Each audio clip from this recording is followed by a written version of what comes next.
And it's very likely to be my last visit here, I'm afraid, because I will actually be leaving Tokyo in December. Yeah, it's been really good. So yeah, I thought I'd perform. So I'd like to tell a story for you. I should say this story does come with a trigger warning. It's about Christmas. So about 8 years ago, I was traveling across the US. I started in Portland, Maine, and the idea was to go all the way to San Diego. And I kind of timed it so that come Christmas, I would arrive in New York. And, you know, Christmas in New York sounds like a really good idea. But I have to say, like, long story short, I messed up the bookings on my accommodation. And when I arrived, there was no accommodation. And in New York at Christmas, with not a lot of money, there wasn't anywhere else. Basically, I couldn't afford anywhere that was available. Everywhere that was affordable had gone. And I didn't know what to do.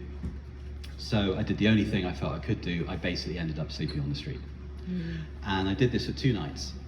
And on the second night, a man walked past me, saw me, and decided, you could see he made a decision, walked towards me, and gave me some money. Obviously thought I was homeless, which I kind of was for a couple of days. And I said, thank you. And he did a double take, because of course, I don't have an American accent. He said, where are you from? And I said, well, I'm from the UK. And he said, what are you doing here? So I told him the story about what happened, and he said, and you could see he was kind of thinking. Obviously I wasn't your regular New York homeless guy. And basically one thing I have to say is that I was a lot bigger back then. And also, I kind of stopped shaving in the summer, and so I had a bit of a beard. And he basically said, you know, I'm not going to do the American accent, by the way, just don't want to embarrass myself. He said, you know, I actually run a shopping mall, like I look after it. My Santa just fell ill. He's got the flu, and he's going to be out for the rest of Christmas. We need a Santa. What do you think? And I was like, sure, okay. And he said, well, look, in exchange, you know, I'll pay you, obviously, and I'll put you up as well. And so, of course, I couldn't really refuse, so I did it.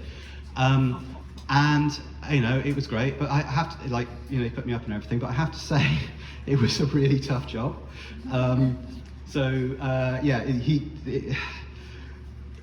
The kids were really hard, and the parents were even harder. And on the third day, I was exhausted halfway through the day, desperate for the toilet, like waiting for a break, in the gap in the kind of all the kids and everything. And then a gap came. I was like, right, this is my chance. So I got up and I went headed for the toilet. But then this little girl spotted me and made a beeline for me, and just looked up at me and just went, "Are you really Santa Claus?" And of course, I'm still in costume, I'm in character, I'm still being paid. "Yes, of course I am, little girl." "Can you really do magic?" And I said, "Yes." And she said, "Can you bring my father home?" And I said, "What do you mean?" And she said, "He's away in Afghanistan, and I want him to come home for Christmas." And I was like, I didn't know what to say. And she just, again, was like, "I don't want any presents, I just want my daddy home for Christmas." And I was desperate for the toilet, I didn't know what to say. So I said, "I'll see what I can do." And I just went to the toilet. And when I came out, I looked over, and there was this kind of big Star Wars display, and next to the Star Wars display was this little girl talking very excitedly to what was clearly her mother. And her mother was looking furious. And I thought, I've got a bad feeling about this. The mother came over, absolutely furious, and just came up to me and was like, "What have you done?" And I was, I didn't know what to say. I just said, "What do you mean?" She said, "You've told my daughter that you're going to bring her father home for Christmas." And I was like, "No, that's not what I said." And she said, "Yes, it is. You've told my daughter her father is coming home for Christmas. Her father died 2 months ago." The world kind of collapsed under my feet, like didn't know what to do, didn't know what to say, and I was like trying to apologize. I said, "Look, I'm really sorry, I'll try and talk to her." And it's like, "You can't talk to her now. There's nothing you can do." And she marched off in a fury. Come the end of the shift, of course, the manager came over and said, "I've had a complaint about you." And he knew the story. The woman had gone over and told her. And of course, I was fired, and I was no longer welcome in this guy's house. So I was back on the streets that evening. But it didn't end there. So basically, a local newspaper picked up the story. And I'm not sure exactly where the story came from. I'm not sure where they got the photo from, but there was a photo of me with the headline, "Mall Santa promises girl father, like dead father home for Christmas," something along those lines. That was pretty awful. But the thing is, the story went viral, and I was basically back sleeping on a bench in the middle of New York, and it was getting colder and colder. But now I had people with mobile phones kind of coming up, filming me and stuff like that. I was very recognizable. I was basically the homeless Santa, And then it got worse and worse, and I was on Facebook, Instagram, everything, and then some YouTuber kind of tried to follow me and stuff like that, and I think even the national news tried to pick it up. Somewhere a bell chimed. It just got worse and worse,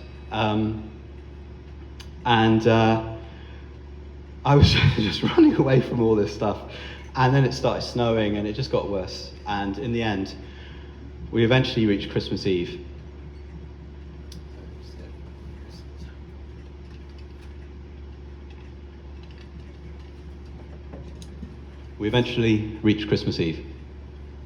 And I was basically sleeping on a bench, snow everywhere, and I was desperately cold.